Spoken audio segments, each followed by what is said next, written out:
I stand for the Emperor. In all things I am loyal to him, and I cannot break that bond. He has many great ambitions and the noblest of intentions, but I know that above all else, he is determined to stand firm against the rise of chaos. He has always known the truth of it. The overthrow of the primordial annihilator is his greatest wish. So what I do, Autarch, from this moment on, I will do for the Emperor. The End and the Death set up a bunch of really interesting plot lines for the Scouring and Warhammer 40k in the future. The one we're going to talk about today is connected to the Alpha Legion. Now technically this storyline actually starts earlier in the book Mortis, where we have the Argonauts group, which is the group that contains Elenius Person, John Grammaticus, and their lot, and they are saved from the Emperor's children by the witch Acte and a mysterious Alpha Legionnaire who of course identifies himself as Alpharius. At some point I'm going to have to do a video or a stream on who Acte is because she has a very complex backstory. However, what you need to know about her for this video essentially is that her motives are all over the place. She has served servants of chaos, she has served servants of the Emperor, she's effectively saved both Horus and Rogel Dawn at separate times. So exactly what her motives are not entirely clear. However, for the purposes of this story, the main thing you need to know is that she has an Alpha Legionnaire working for her. And when we get to the End and the Death Volume 1, we find out why. When the Horus Heresy broke out, the Alpha Legion made preparations and contingencies. They placed a bunch of troops in reserves under the Imperial Palace, in stasis. They secured depots of procured machines, and there are a series of weapons caches dotted around. Even as Rogel Dawn was fortifying the palace above, the Alpha Legion was placing themselves in the cracks. Rogel Dawn designed the palace incredibly well, and one thing that he did was ensure that there were escape routes should he or the Emperor need them. There were 6 routes that took you into or out of the palace that only Rogel Dawn knew about, or at least only he knew about until the Alpha Legion discovered one of them. Now, if you're familiar with the Alpha Legion lore in the Heresy, you will no doubt have heard that they actually sided with a group called the Cabal, it seems, early on into the Heresy. The Cabal were a coalition of ancient alien Xenos who primarily had the role of opposing chaos wherever they found it, and in their analysis they actually found that the human race was expendable and needed to be destroyed so that chaos wouldn't reign supreme over the galaxy. This is why they reached out to the Alpha Legion and told the Alpha Legion that they should side with Horus Lupercal, even though, as we heard earlier, Alpharius maintained that he was loyal to the Emperor. The idea was that if the Alpha Legion could help Horus win, then they could sacrifice humanity to destroy the Chaos powers. Now at the time it did look like Alpharius did side with the Cabal in this decision. However, in the End and the Death Volume 1, we actually find out that the Alpha Legion ditched the original plan pretty quickly and instead prepared for every eventuality. The plan was to move in and be prepared to attack in support of Lupercal or the Emperor, or at least choose an outcome that would ultimately decide in the defeat of chaos. The Alpharius that was accompanying Acte tells us that this was not about just ending a civil war, this was about preventing the full and final extinction of the entire human race. There was one major consequence of this. We don't know just how many Astartes, but we know that many Astartes were buried under the Imperial Palace in stasis. We don't know just how many Astartes were buried under the Imperial Palace, but we do know that to ensure chain of command and doctrine imperative, they were all preconditioned to respond to specific code words. There is a long list of words, and one of these words, auto-hypnotically implanted at the moment of revival, would ensure that the warrior would instantly understand his parameters and instantly obey them. They would have no choice, they couldn't even work against their orders even if they wanted to. In the novel, we do find out a few of these words. Sagittary triggered loyalty to Horus, Xenophon triggered loyalty to the Emperor, Paramus triggered a directive of mutual annihilation to bring down both the Emperor and Horus if it was deemed necessary, Thisbe triggered evacuation and withdrawal, and Orpheus triggered a policy to ignore both sides and focus on chaos itself, to fight it or seize the means to control it. The Alpharius accompanying Acte is revealed not to be Alpharius, of course, but instead he's Ingo Pech, the first captain of the Alpha Legion. He was sent to initiate the condition Xenophon, loyalty to the Emperor. That means that officially the stance of the Alpha Legion towards the end of the Horus heresy was loyalty to the Emperor. However, things did not go to plan for Ingo Pech. When Acte found him, she read his mind and triggered a code word within him. Pech is aware of it but can do very little about it. In the novel, he is only able to communicate with John Grammaticus after he finds a psychic dampener. She activated Orpheus within Pech, which forces him to focus on fighting or seizing control of chaos. According to the first captain, she wants this war stopped. Yes, this form of war. She says Horus is a puppet, a ragdoll so steeped in warp that he is utterly enslaved by it. But he's strong. You know how strong Horus Lupercal is, John. The witch believes he can be turned. According to Pech, her plan is for Horus to seize the shackles placed upon him, shrug them off, and use the same shackles to enslave chaos. It's a bit of a wild plan, and of course we never see it play out that way, but Acte is incredibly powerful, and apparently she thinks it's possible. John does agree to help Ingo Pech, and later on the first captain does save John Grammaticus when he is found by another member of the Alpha Legion, second captain Matthias Herzog. Ingo Pech actually gets a very dark fate in the novel. He has asked John Grammaticus to take him out of the game because he's being compromised, and the way that he does this is by placing a motion-sensitive mine underneath the first captain. Even with Pech's conditioning, he now cannot move or get out of this position, and John Grammaticus tells him that he will return for the Alpha Legionnaire, however he is never able to do so. In the following novels, along with Old Person, John Grammaticus goes into the Inevitable City and onto the Vengeful Spirit, and his storyline actually ends with him wandering through space and time, leaving behind small knots of threads to ensure that he and Old Person will always be able to find the Emperor in the future and stop him ascending to the Dark King. So this storyline is pretty wild, however, it's ultimately unresolved. We never find out what happens to Ingo Pech, and those members of the Alpha Legion who are ready to be awakened and conditioned are still there. They might still be there 10,000 years later, under the Imperial Palace, by which time, of course, the Alpha Legion has changed a lot. It had not always been that way, or so the tales suggested.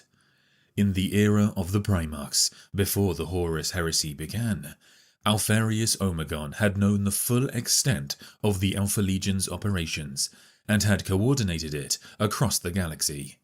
When Horus had turned on his father, however, everything changed, and secrets that had once been kept only from outsiders were now walled away from those with whom they had once been shared. Some rumours even suggested that the twin Primarchs themselves had ended up at odds with one another, as some long-hidden difference caused their shared soul to turn against itself. But then again, they were only rumours. Much of what the Alpha Legion had left were only rumours.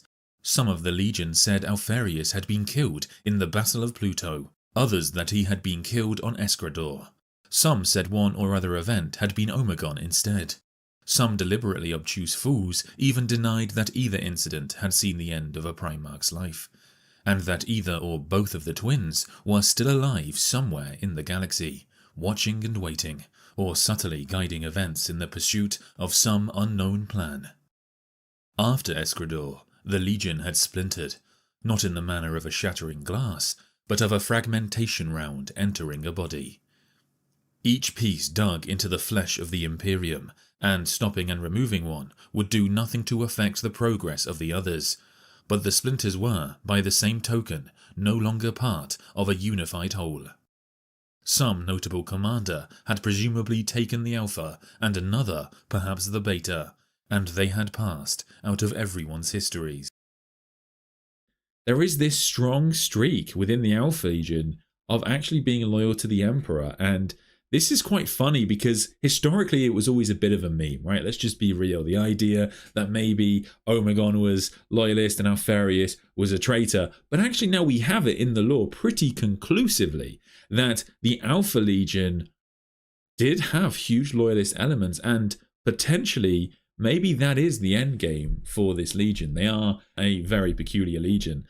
That book there, Harrow Master, gives us a huge insight into how a lot of the warbands run. It's not all of them. However, there are a bunch of them that fall under the sway of Solomon Akura. And we find out that a lot of them are directly opposed in a very similar way, I think, to the Fallen of the Dark Angels. Some of them genuinely do regret the fact that they turned on the Emperor. They even have like barbed wire inside of their helmets to kind of punish themselves. Some of them profess to be loyalists. Some of them have totally sworn in with chaos. Some of them are seeming to like test the Imperium by attacking Imperial outposts and in theory making it stronger over time.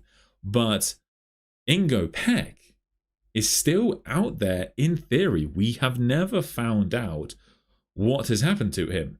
Now, I was quite surprised by that, to the degree that I intended to make this video after the End and the Death Volume 1, and I did talk about this topic a little bit back then. However, I figured that it would be resolved. I figured that John Grammaticus would find his way back to Ingo Pech and somehow free him, and then we'd finally get this revelation as to what happened to this character. But we have never found out, and so officially by the end of the Horus Heresy, that's where he is.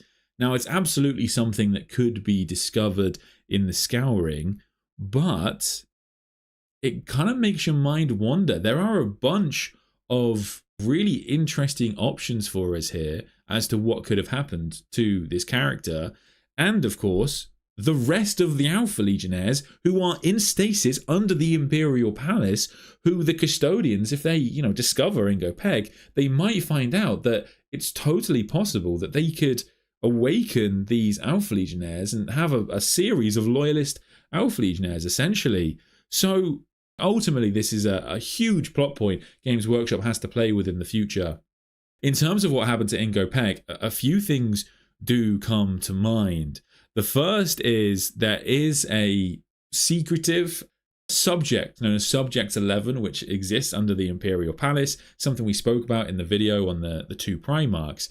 And in that video, of course, we thought, well, maybe that could be the 11th Primarch. Maybe that's what 11 stands for. It's a bit on the nose, but it absolutely could work. However, Subject 11 could be Ingo Pech.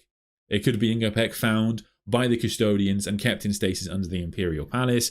There are a bunch of Alphariuses that pop up throughout the storylines of Warhammer 40k. Of course, one of them in the Beckwin series, there's an Alpha Legionnaire known as Deathrow, who refers to himself as Alpharius, who actually is serving the Inquisitor Eisenhorn. Now, his purpose in the novel seems to be to kind of prove how far Inquisitor Eisenhorn has fallen in terms of his radicalization, but potentially this is a tie-in. I'm going to try and not make every stream just me talking about the King in Yellow, but one of the things I have talked about a lot is how many links we have between the End and the Death and the Beckwin series. And what if this is another one? What if this is Ingo Pech? Perhaps he has he got out of there somehow. Perhaps he was freed and he became loyal to the Imperium, and ultimately Ingo Pech served the Inquisition. There's a lot of options here that work pretty well, so I'm excited to hear kind of what you guys think, really. Benny, hey, I really enjoy your content, and also let me just say you have a great voice. Keep it up. Thank you, man, and thanks for being a member for a month. Yeah, guys, I should say more often. I always forget. I do have memberships on the channel, and if you join, you get access to additional content. So there's a video went up today on Ferrus Manus. There's another video going up this week on Perturabo. There's a bunch of extra content that you can see on the channel, and you get access to the Discord, etc. I think after like 80 books in the Horus Heresy, if they're going to back all of the Primarchs, they need to change them. I'd love a non-chaos successionist Rebute. Hope Engaged Life is treating you well. Thanks, man. Yeah, I mean, I've been slowly trying to convince her how I can have a Warhammer wedding. I've realized that if I can do this gradually, I reckon I can take this quite far. So, for example, I mentioned the other day, I was like, why don't you just let me name the tables? Let me name the tables. And I can think of some pretty cool names. You're going to be on table McCrag, Mum and Dad. Hey sis, you're going to be on table Caliban. I'm just thinking, what I thought of which that'd be quite good is if I just name them after all Dark Angels, people would just think I had named the tables after angels. They'd be like, oh, I didn't realize you were so religious. And I'd be like, honestly, it was just really important to me. But secretly, I'd know that actually it was all connected to the First Legion. So there's that. And I obviously said, like, look, obviously we've got to have a little Warhammer mini on top of the cake. I'm thinking the lion, keep it simple, right? And I think we look alike. I'm slowly working her towards this. And I'm curious how much I can get before the wedding. I don't think I'm ever going to get like a 20 Space Marine gun salute down the aisle. I think I'm probably shooting too far there. But I'm curious, how many Warhammer touches can I get into this wedding? This is totally not related to the topic, but when is the Khan coming back? We have Rebute the Statesman, we have the Knight, we need the Khan, but how will GW bring him back? I actually did a stream on the Khan, so yeah, go check that out. But my personal theory is I actually think the Khan is going to be the next Primarch to return. And the reason for that is partially because of Ashes' Prospero, where the Khan is actually mentioned after the Lion. It's partly because we have books like The Last Hunt, which is a book directly leading into the return of the Khan. And the lore around the Khan is far more solid compared to the lore of the other missing Primarchs. And one of the things I've spoken about before is Comora on the channel. So the Drukhari are probably doing the worst of all factions in Warhammer 40k. And firstly, that's pretty great, isn't it? It's nice to know the evil space elves are having a bad time. Sorry guys, but they're awful people. With the Comora in such a bad spot, if they get a lore concentration, I think we're likely to see kind of Fulgrim pop up as we need for the models. And of course then it leads into the Khan. It all fits. It's synergy. It's absolute synergy. Harrow Master is a nice book. It is a good book. Yeah. No, that was really... I mean, Mike Brooks has written two very different Alpha Legion books, and they both work really well. So I guess one thing I should probably talk about, because it's quite hard to talk about the Alpha Legion as a topic, because Alpharius and Omegon technically switch. So one of the things that comes up in Alpharius' Primarch novel is them meeting. And they actually switch places. So technically, when we say Alpharius, we mean Omegon, and when we say Omegon, we mean Alpharius. But typically, I just try to say it as the book say it. But I appreciate a lot of people, when I say the word Alpharius, will go, "Don't you mean Omegon?" And you're technically right. But I try to do it the way the books do it, because that's probably the simplest way for everything. And technically, that Alpharius novel is a big meme you might have seen, where it opens with the words, "I am Alpharius, this is a lie." The idea being that you don't have to believe the book if you don't want to. So yeah, I kind of just present things as the lore presents them. But technically speaking, yeah, I know every time I talk about the Alpha Legion, it's guaranteed. Because whatever way round I do it, people will go, "Isn't it Alpharius? Isn't it Omegon?" Yeah, it's an unwinnable battle, but it's worth mentioning, because you might hear me say Alpharius in a video, and then you might see someone online or someone else in a video say Omegon, and technically both are true, but none are true. It's a whole thing. You get what I'm saying. But they don't turn to chaos, they are just traitors. So some are just traitors, some are fully into chaos and some are not. The idea that the Alpha Legion have a simple answer is not true, I guess, because there's so much to them.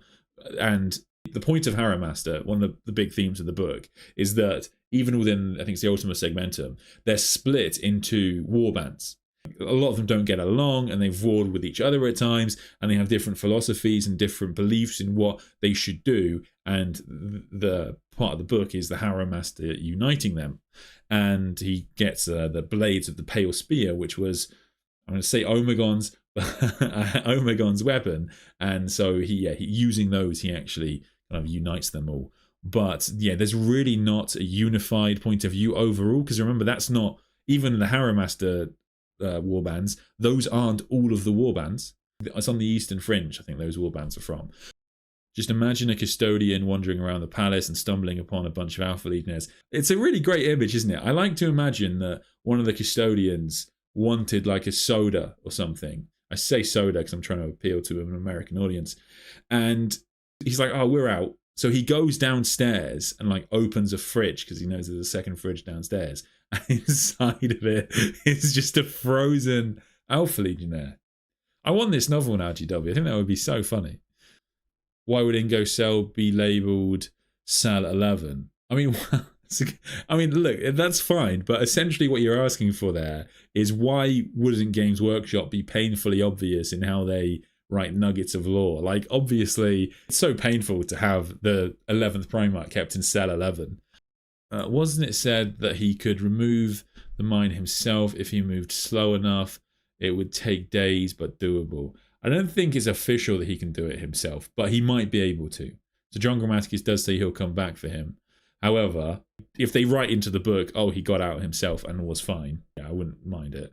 But I kind of like the idea that he was found by a custodian and just, hey man, do you remember me? I'm not Alpharius. And the funny thing about that is that Alpharius actually snuck through the Imperial Palace when he first was found by the Emperor. He was officially found on, well, unofficially, he was found on Terra.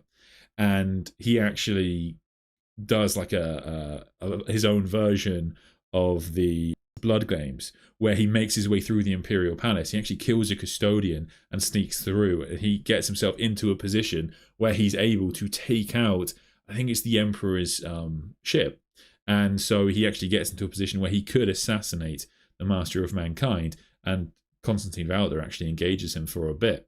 So the custodians are very aware of the fact that the Alpha Legion are very good at breaking into the Imperial Palace, and Alpharius did it before. It's actually why the Blood Games came about, because Alpharius broke into the Imperial Palace so early on. It just became a whole thing. One of the warbands in Harrow Master talks about this, where one of the things they do is they kind of attack Imperial outposts and stuff, because if they destroy them, they were too weak and they should be rebuilt to be stronger, and they try and find defenses in the Imperium. So in their own kind of messed up way, they believe they're serving the Imperium, and I guess that kind of has roots in the actions of Alpharius. If Alpharius is anywhere in 40k alive, his character fits him being hidden in the Black Library. I like the idea of one of the Primarchs working with the Harlequins. I would go Jagatai Khan, because he's in the webway, but yeah, Alpharius would work. Would you say Bobby G is as mid-tier as people make out? Or is he underrated? He's definitely underrated. I love Bobby G. No Fear is like probably the best book with him in. It depends who writes him. I think that there are books where he's quite bland. But actually, I would say Rabute Gilliman is hands down the funniest Primarch. Easily. He's constantly cracking jokes in the novels. One day I'll make a list. I'll compile all of the Rabute Gilliman zingers. They're so good. I don't know why they always go to that well, but I think if they don't know what to do with Gilliman in a scene, they have him tell a joke and make fun of one of his brothers. Fun theory. Dawn, genius that he was, spared Omegon's life and returns with Omegon by his side. So I don't think we would see Dawn sparing, I'm going to say Alpharius because the book says Alpharius, but you're right to say Omegon. I don't think we would see Dawn spare Alpharius, purely because in the next scene without Omegon, we have him believing and feeling that Alpharius is dead. I don't think there's a way of writing around that, because they share a soul. It's an incredibly strong bond.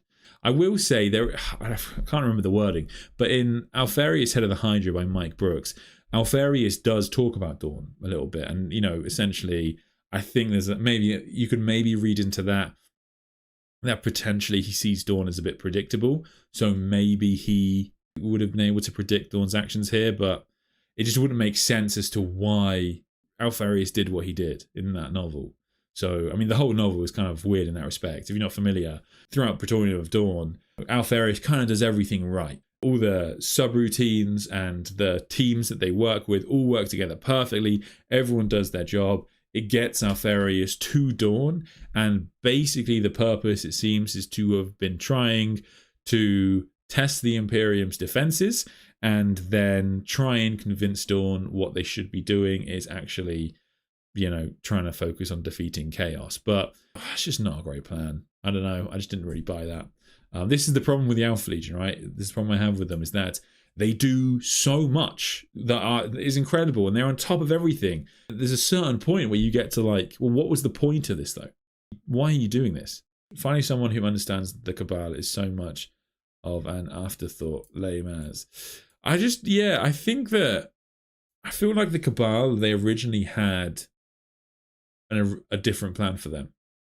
Like he was planning to, maybe build them into a whole faction in 40k or something like that, because the way that, sorry, if you're not familiar, the Cabal, with this conglomeration, don't know if that's the right word, of ancient Xenos who are obsessed with taking down the primordial annihilator Chaos. They come to the conclusion that humanity may have to be destroyed, and then they try to get Alpharius on their side and the Alpha Legion, and they kind of do, but they also kind of don't. And leading them for a lot of Legion is Eldrad Ulthuan, and he is a servant of the Cabal throughout a lot of the books, and we see him in Unremembered Empire again talking to John Grammaticus. And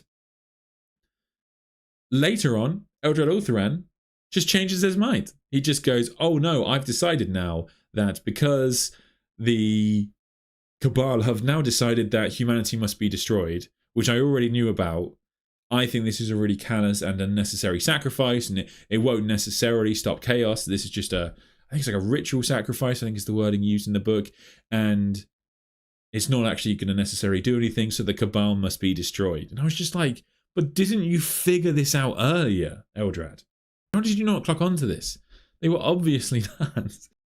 Could the soul of the twins become one after Alpharius's soul got separated from his body?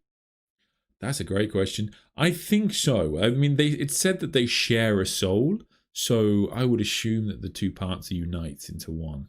But it's tough to say. We're in pretty uncharted territory with that. So this storyline to me is kind of fascinating because it is still open. We don't actually know what Games Workshop and Black Library and I guess Dan Abnett really are building towards. Are we going to see Ingo Pech brought into the King in Yellow storyline somehow? Potentially he's the Alpha Legionnaire working with Eisenhorn. Are we going to see him as kind of a secret servant of the custodians? I'm fascinated to see what they do with this storyline. Do let me know what you guys think is going to happen with this. An entire kind of secret loyalist army of Alpha Legionnaires is a potential massive upset in the future, or maybe one day the Alpha Legion will attack the Imperium and they'll activate all of these Alpha Legionnaires under the Imperial Palace somehow. There's a lot of options here in terms of plot devices. I can't wait to see what they do with this story in the future. But let me know in the comments what you guys think. Where do you think they're going to go with this? But thank you so much for watching. I hope you enjoyed this content, and I'll see you next time.